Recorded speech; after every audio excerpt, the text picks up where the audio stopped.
r/tales from retail. I once had to give a customer some really bad news. Then the FBI showed up. So yeah, years back I was working as wholesale manager for a large national auto parts chain. Large retail store with a full service repair facility. When the service manager needed to leave, the technicians would come to me instead.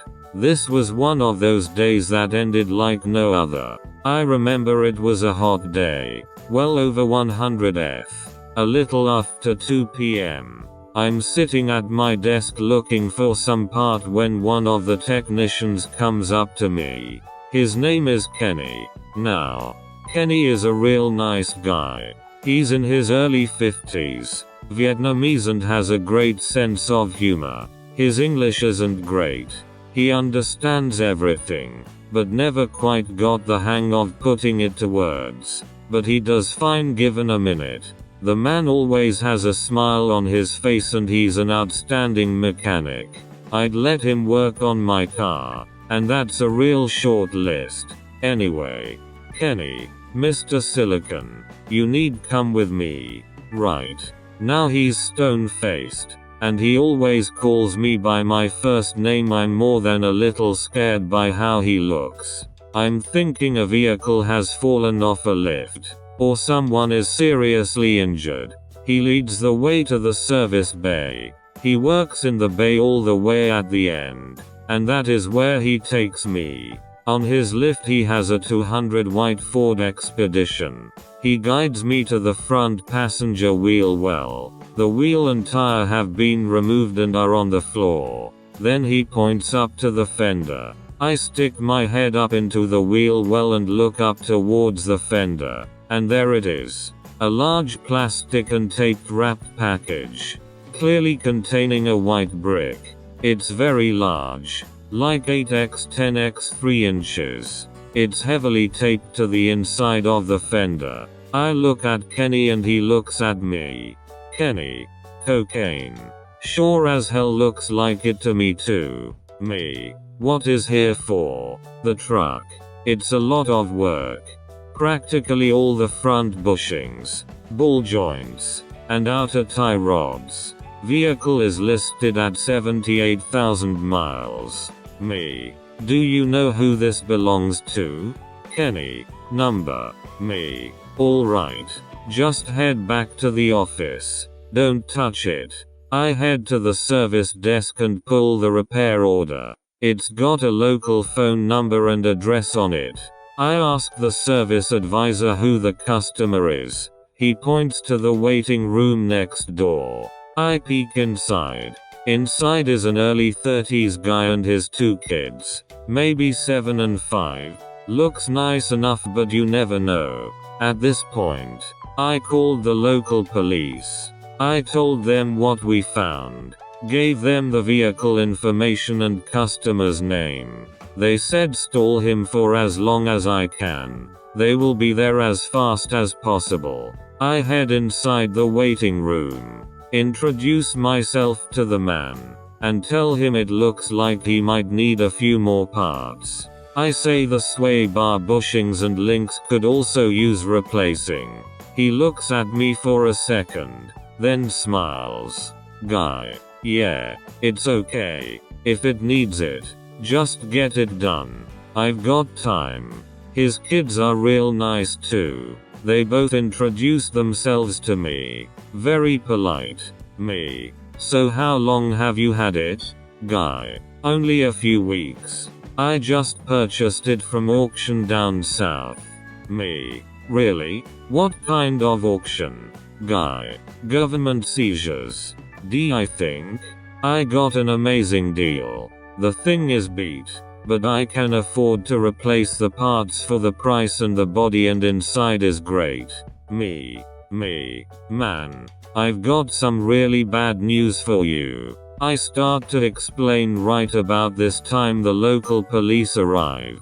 They also have the local FBI with them. They examine the vehicle, and have Kenny put the wheel back on. Vehicle goes onto a flatbed and away it goes. Two of the FBI came with me to the waiting room where this poor guy is now freaking out. Turns out it was indeed a deceased vehicle, and they had missed the huge bag of cocaine in it. They had to seize the vehicle from him. Couldn't just take the drugs out and give it back. Like Gonzo. And no repayment. Unknown if he would ever get it back. Poor guy was devastated. Last I saw him, the FBI was giving him and his kids a ride home in their SUV. No.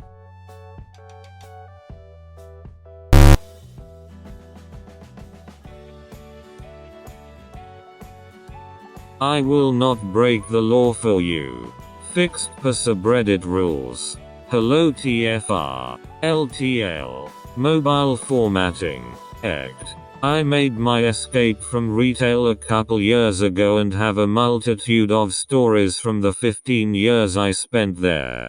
This is one of my favorite stories from when I worked at a video game retailer. We sold, bought, and traded video games.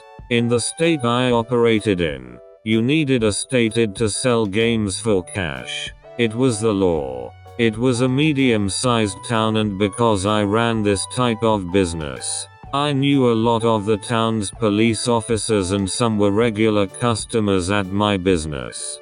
This particular gem of a customer happened to be in my store at the same time as one of our local detectives was doing his holiday shopping.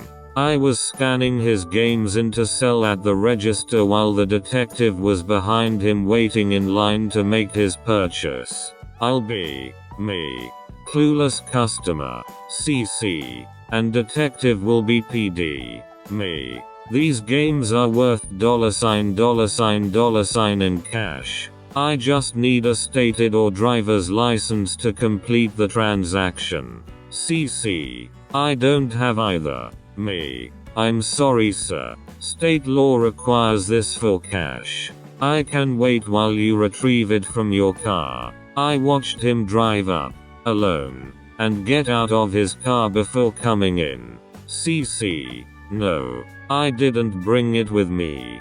My information should be in the computer. The detective is now paying attention to this convo since the CC has admitted he is driving without a license. My spidey sense is tingling now because this usually means the items are not his and he doesn't want his personal information tied to his sale. Me. I'm sorry, we do not store that type of personal information in our on-site computers, and I would still need an ID to confirm your identity if we did. CC. I don't understand why you are being so difficult. Just give me the cash for what I'm selling you. We go back and forth like this a few more times before I lose my customer service voice. Me. Sir. I need the ID or I cannot complete this transaction and I need to help the next person in line. CC. Why are you getting upset with me? It isn't that difficult to just give me the money. PD. His eyebrows raise and I see the unspoken question. Do you want me to handle this? Me. I am upset because you are asking me to break the law for you. This jeopardizes my job, and my business. If you don't think it is that big of a deal, why don't you ask the officer behind you how big of a deal it is? CC turns to look at the officer I motioned to. PD. Pulls the bottom of his jacket to the side so his badge on his belt is visible and nods his head in affirmation of my statement. I watched CC's mouth drop. He turns to me, now white as a ghost, and without a word, grabs his games and beelines it out the door. PD. Shakes his head and pulls out his notepad to write down CC's license plate number. Going to have to look into this one tomorrow.